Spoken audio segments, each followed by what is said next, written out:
In the ideology of synergistic human AI interaction, it is interesting to focus on, well, in the image of the human wolf synergy, or the human wolf symbiosis, to see, well, what is it that each of us can bring to the table, and how can we become something more as an ecology.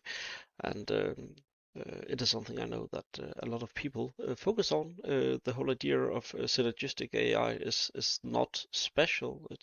I think a lot of us intuitively understand that automatization is a great first response to a new technology, but it is not the ones who make things cheaper that are gonna rule in the long run. It is the people who do things smarter and create new innovative products. People who use this new technology to produce something that was not possible before, because they now have that surplus of ability with the people they have. So yes, you can fire a lot of people and you can automate, but it doesn't actually bring much value because everybody can do that. It's easy to do. What's not easy to do is to keep your people on board and make them grow the company and be the winners of the next big thing and the next big innovation and development.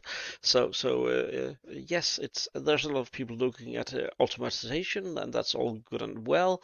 And fundamentally, it's not things that are gonna change the market all that much, because, well, yes, a lot of people will be run out of business by automatization, but then the companies that are able to flourish in a synergistic way will definitely take over. It's like the human AI synergy being like the human wolf symbiosis, that the wolf did not integrate, did not bring more humans into the tribe. The wolf brought something different that suddenly made an ape into an apex predator.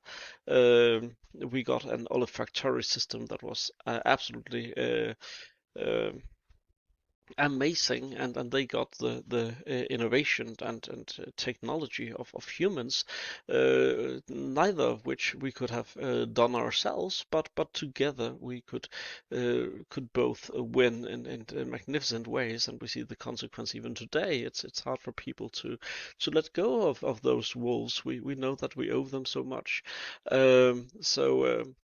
So the whole synergistic idea, well, it's interesting to investigate and see, well, what is it, and what can it do?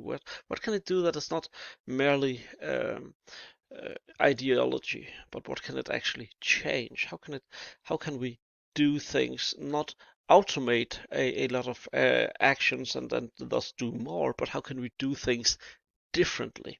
And I would like to propose an idea. This is just a first iteration, but it's a fun idea.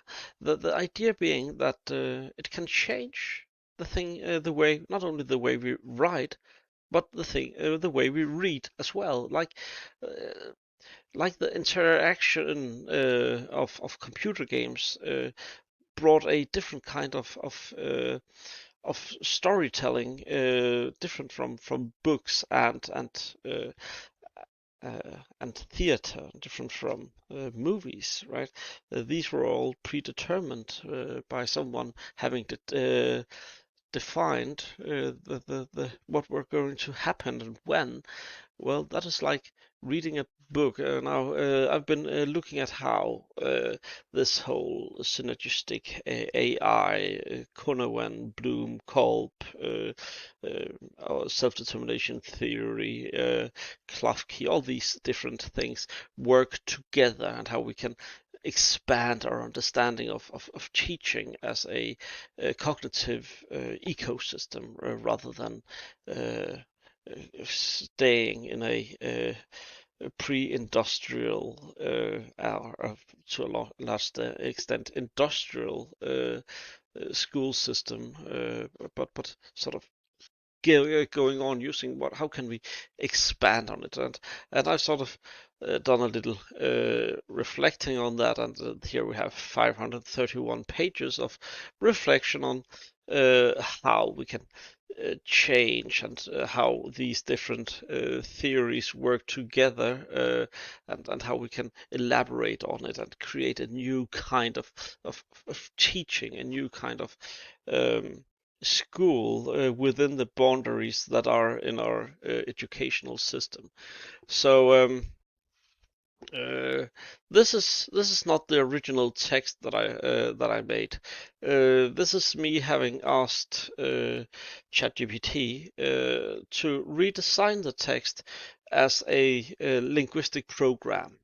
So it's more like an operative system. You could say it's more like a program, really. It's like a program for a linguistic computer.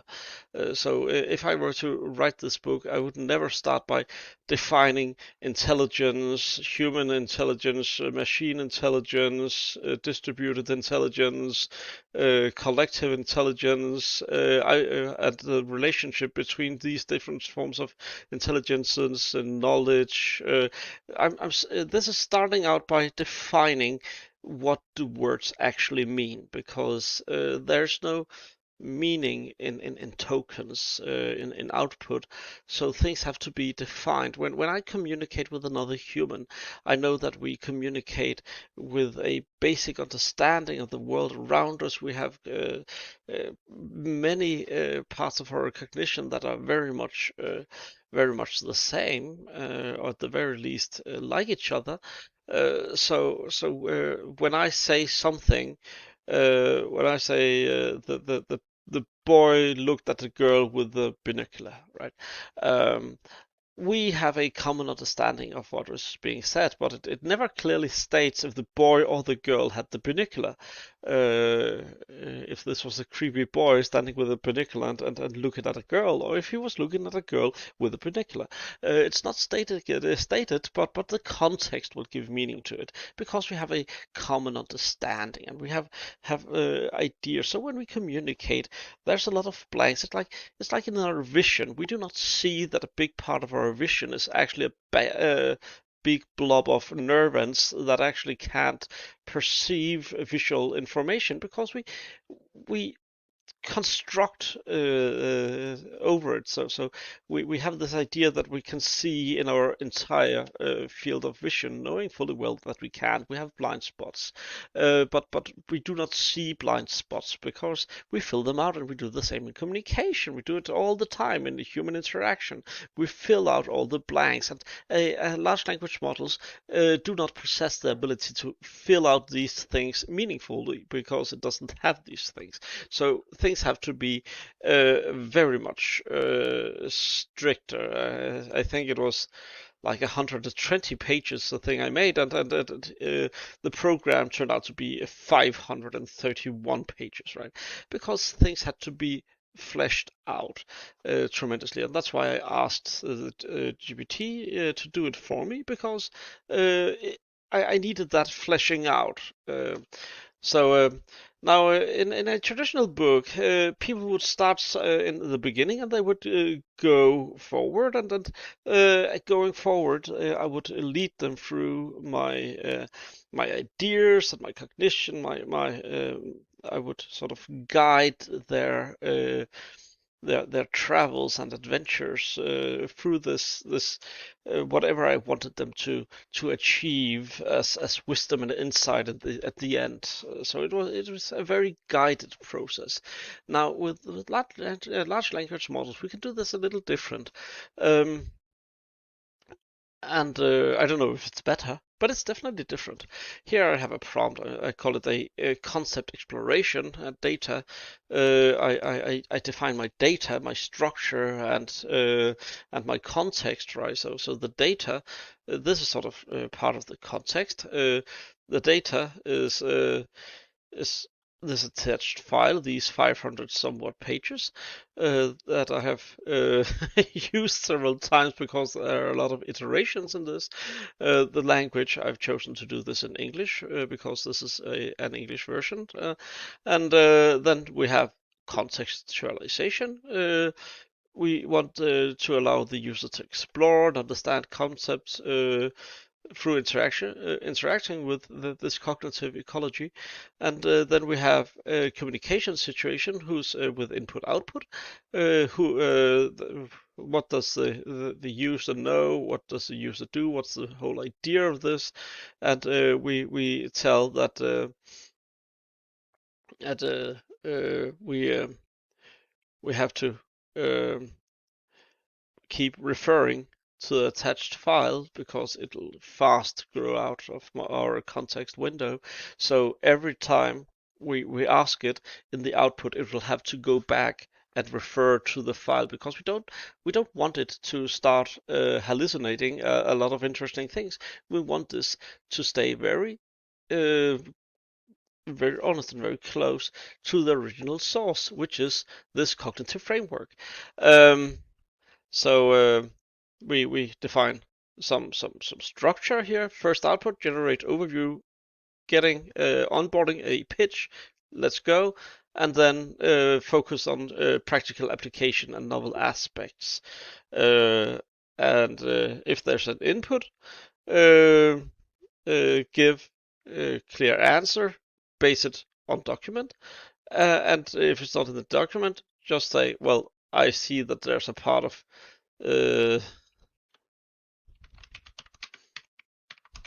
that was a little part of when it was Danish. Now it's English, not in the document. And then every time there's enter the output, we have to give 4 good questions we can go on with if people don't want to ask questions themselves. And then we have to write output do not communicate as one referring to the attached file, but as the attached file given a voice, because we need to reiterate this statement because that will pretty soon drift out of our context window, and at that point it'll start referring to the text as if though it is someone describing the text. I don't want that. I want to interact in the text with the text, having a dialogue with the cognitive framework. So let's go do this. What we see now is that it reads the document, of course, and then it is gonna give us some kind of welcome. I am not simply a model of education. I am an attempt to redesign how we think about learning itself. So it's referring to itself as a text, like we ask it to, and then it comes with a little criticism. Most educational theories begin with methods. Should we lecture? Should we use projects? Shouldn't use AI? That is not an interesting place. Let's start with why. Why do we educate? That's an interesting question, and one that we need to address because it's not necessarily the case that we need to educate. If we could automate everything, well, what's the point? The central idea, imagine education not as a transferring knowledge from one brain to another, but as engineering a cognitive ecosystem. Now, this is where things becomes a little different from normal didactics because this is an ecology model of the learning practice, and it is bringing cognition not as something that happens in the individual, as something that happens between different actors in the sphere of the the educational system. Um, so within that ecosystem, humans, notebooks, scientific instruments, laboratories, classmates, teachers, textbooks, videos, and AI all become interacting parts of one larger thinking system. Learning is therefore not simply what happens inside our head. Learning happens throughout relationship, not only between people, but between minds and the cognitive tools they build. And this is why um, We start out by defining all these wonderful things, such as defining what is intelligence. Let's go down here and asking ourselves, why do schools exist? What having these bigger ideas, information transmission, civilization, preparation for the unknown, cultural advancement. So we have a lot of defining. Actually, you'll see that what actually happens in the classroom comes fairly late. All this is defining and filling out the gaps that large language models do not have by itself. Uh, so there's a lot of fill out here, and this, it would be a terrible thing to read. But we're sort of seeing it gets the idea here. What makes this framework different? I asked it to focus on novelty because that's a good place to start, right? Most education models ask, how do students remember more? I ask, how do students become increasingly capable human beings? We are in the Bildung, right? We have to produce the kind of people that do not merely possess knowledge, because systems possess knowledge now. They have to be the kind of person that can engage in this synergy with systems that possess knowledge. Um, that changes almost everything. Knowledge is no longer the destination, it becomes the raw material for developing understanding, judgment, curiosity, scientific identity, responsible participation, and eventually wisdom. And these are not just words, as mentioned. These are very strictly defined terms within the linguistic program. Intelligence becomes ecological rather than treating intelligence as something people either possess or lack. I describe four interactive forms: human intelligence, artificial intelligence, distributed intelligence, collective intelligence. A classroom therefore stops being a room full of isolated learners. It becomes a living cognitive ecosystem. So here we have sort of a beginning, and there's some idea of um, how we develop. This is this is very much like Bloom, right? Benjamin Bloom. So so there are some things that we hear, and then we get a chance to ask some question, and we get the output. Do not communicate as one referring to attached file, but attached file gives given voice. Let's. Oh, why does this framework argue that purpose must come before curriculum assessments and AI? That's fairly interesting. We could go with that. Um, so if we go in here, we'll see that question reaches the architecture's core of the framework. Most educational theories begin by asking, "What should we teach?" I see it's remembering. You are the file. You're not referring to it. I deliberately reverse the order. I ask, what kind of human being should education cultivate? Back to the whole point. We have to become the species that fit most effectively into this cognitive ecosystem. With what kind of niche do we exhibit, or do we fill out? What is our niche in this ecosystem, and what is the niche of the AI? What is the niche of videos? What are these niches that uh, generate our cognitive framework around us? Like in math, right? When we taught math before calculators, we were very focused on arithmetics, and that was sort of the nature of math. You had to learn doing your arithmetics, and then calculators came along, and we had to change, because now this became an extended part of the cognitive situation that we possessed in math, that we were now able to do extremely difficult calculations very fast. So it didn't make much sense to go through and through and through these arithmetics. We needed to know the basic nature of these mathematical systems, and now we could get on to the algebra or the calculus or geometry or analytical mathematics, right? We could go on to other places. Then computers came along, right?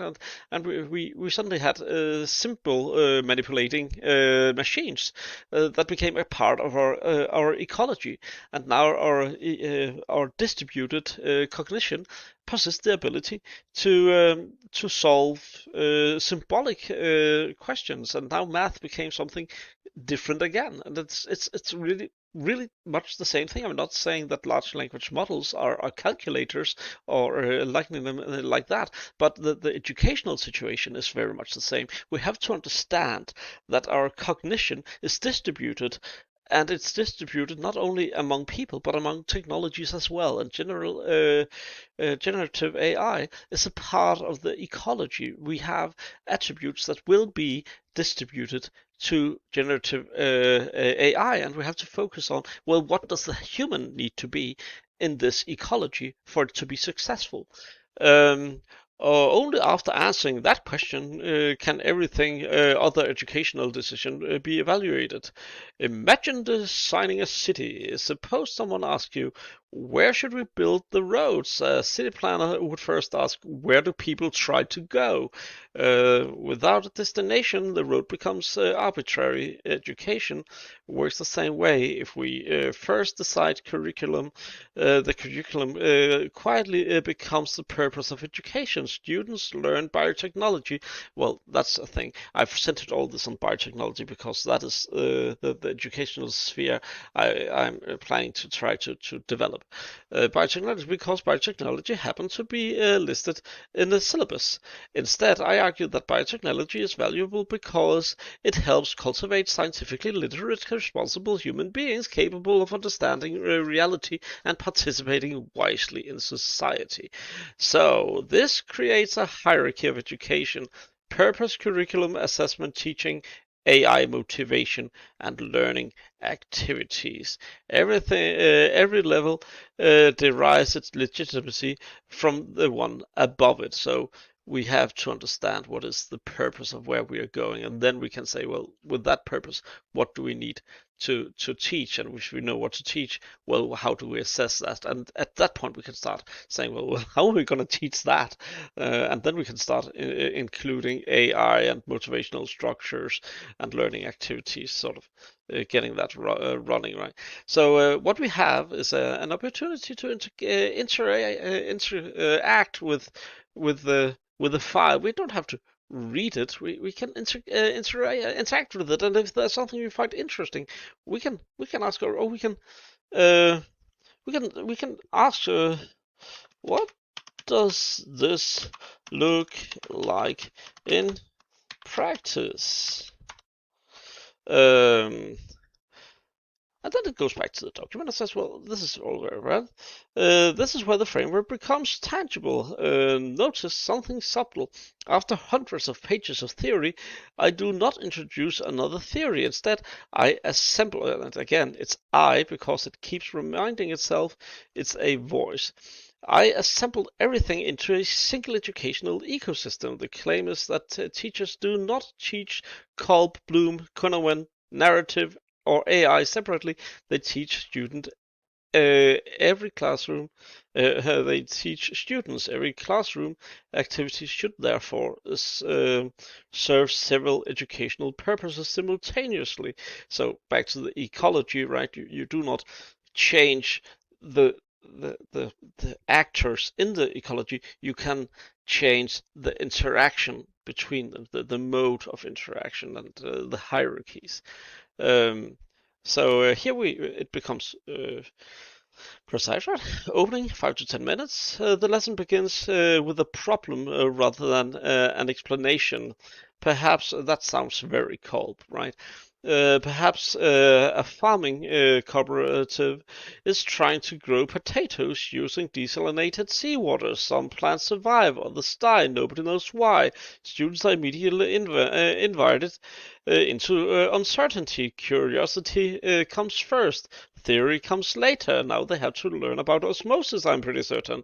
Students work in groups, not because collaboration is fashionable, but because science itself is collaborative. They discuss hypotheses, sketch ideas, consult their notes, watch short instructional videos if needed, question AI tutor, and this is one of the wonderful things, right? Because now we have the opportunity to make an AI tutor, which means that the teacher do not have to have this very, we do not need a teacher for every student.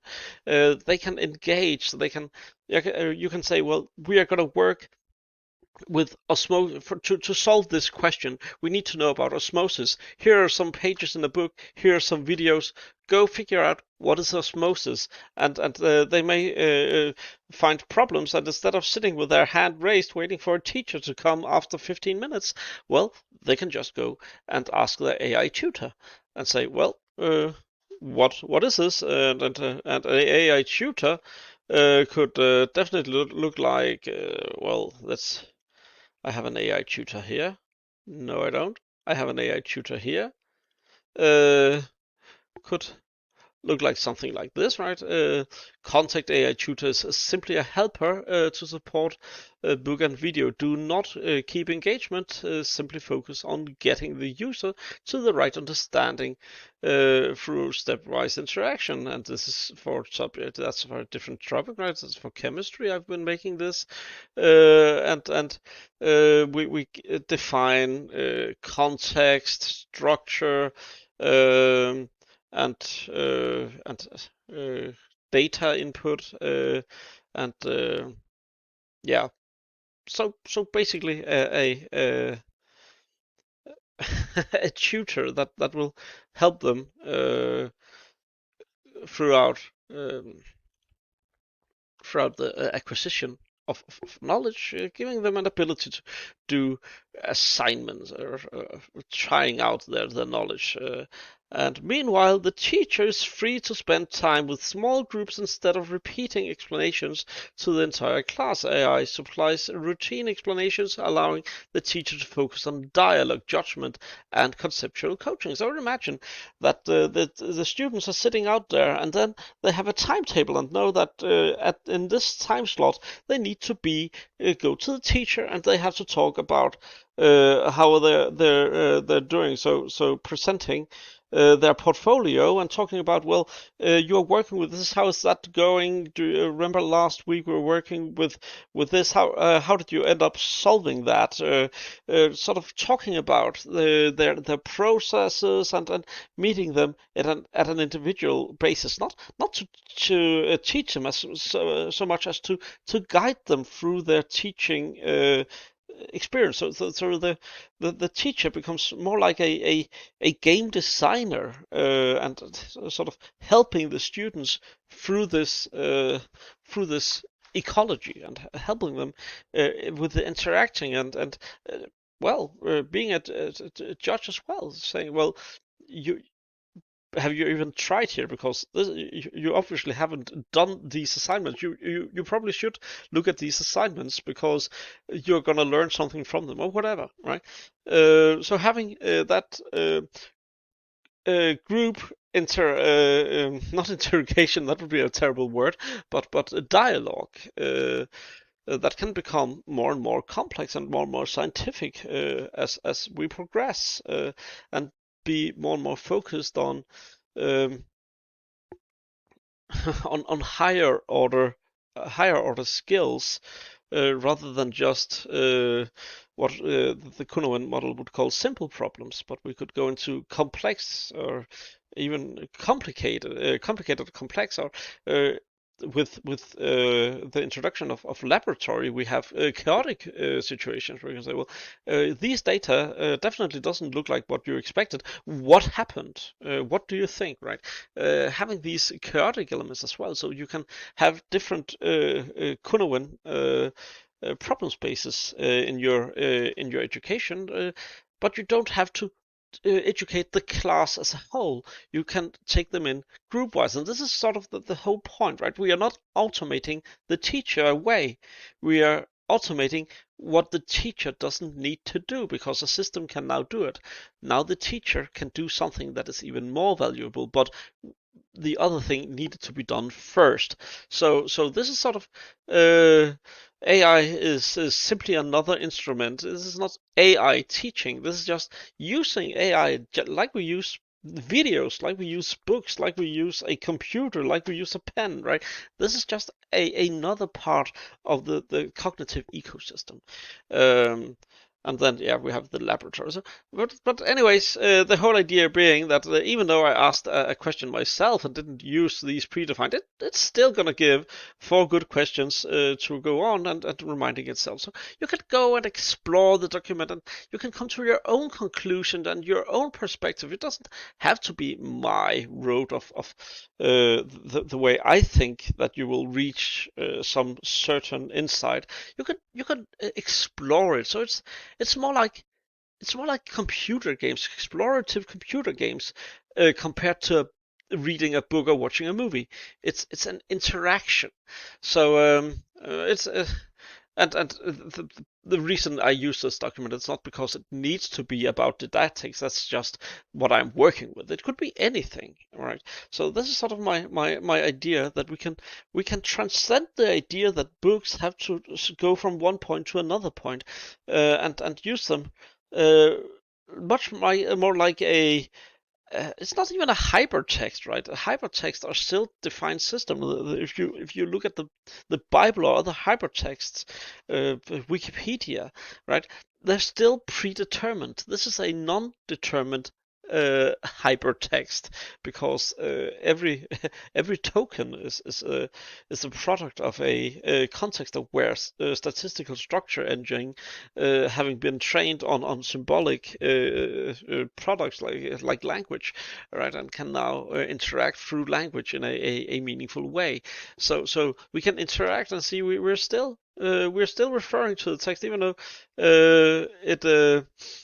it's long gone. There it's more than 500 pages. Like we are long gone in context window. It can't remember what happened up here. It doesn't have a clue, but it knows that it has to, because it is learning through earlier iterations. So it knows that it needs to keep referring to it, and we teach it every time we make an input. It makes an output. We remind it that it needs to go here. So we are sort of starting a good process in it, and it keeps on doing that.